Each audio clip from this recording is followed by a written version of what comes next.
Good afternoon. Once again, my name is Joseph Nicholson. I'm with NTT Data. I really hope that some of y'all are still awake after Eddie's talk about DHCP, which I think we can speak for all of us. We definitely love that topic, and it keeps us awake very late at night.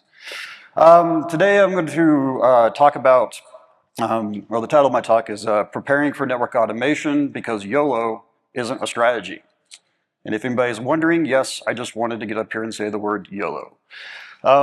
This talk is about a small experience I had when doing my first big automation a few years ago.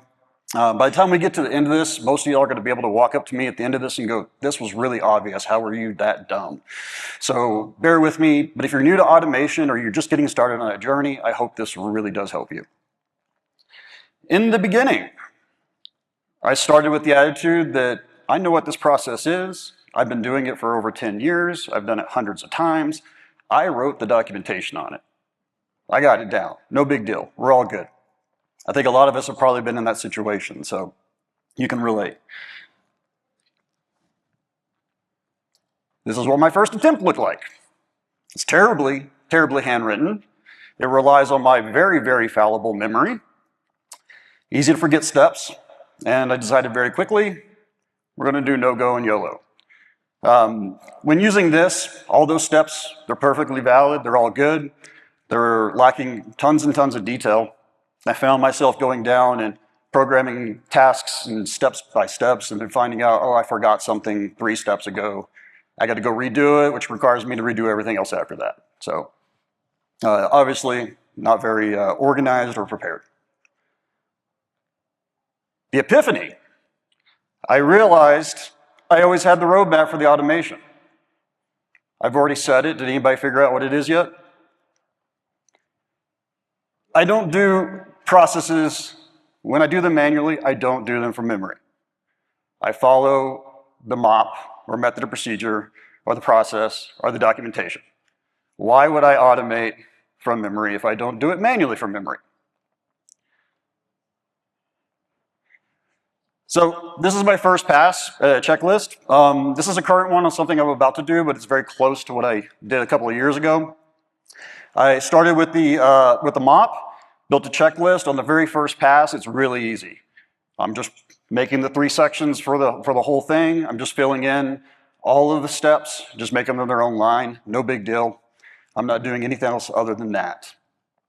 For the checklist program, you can use whatever you want. In this particular case, I'm happy to use Asana because that's what's available to me. You can use Notes on Mac OS. It's got a great checklist function. You can use GitLab issues if you really wanted to, stuff like that. So whatever you want, it's up to you. Personally, I love the fact that when I get done with the task, I can click that check mark and put that exclamation point on it and say that it's done. It's final. Second pass, I go through and I fill in each big step with the smaller steps. In some cases, I also start consolidating steps. If you look at this one under the maintenance section, the middle section, not sure how hard it is to read from here, but those last 4 steps under that one drop-down enable traffic, those were all separate steps in the first pass.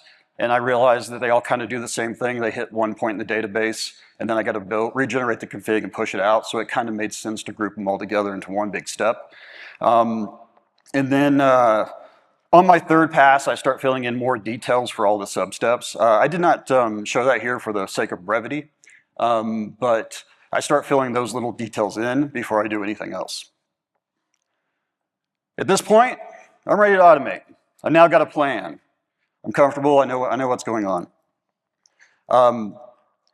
Building the checklist this way, while I'm actually building the checklist, I've found what's really kind of also happening is I'm starting to think about how I'm going to code and how I'm going to automate each of those steps.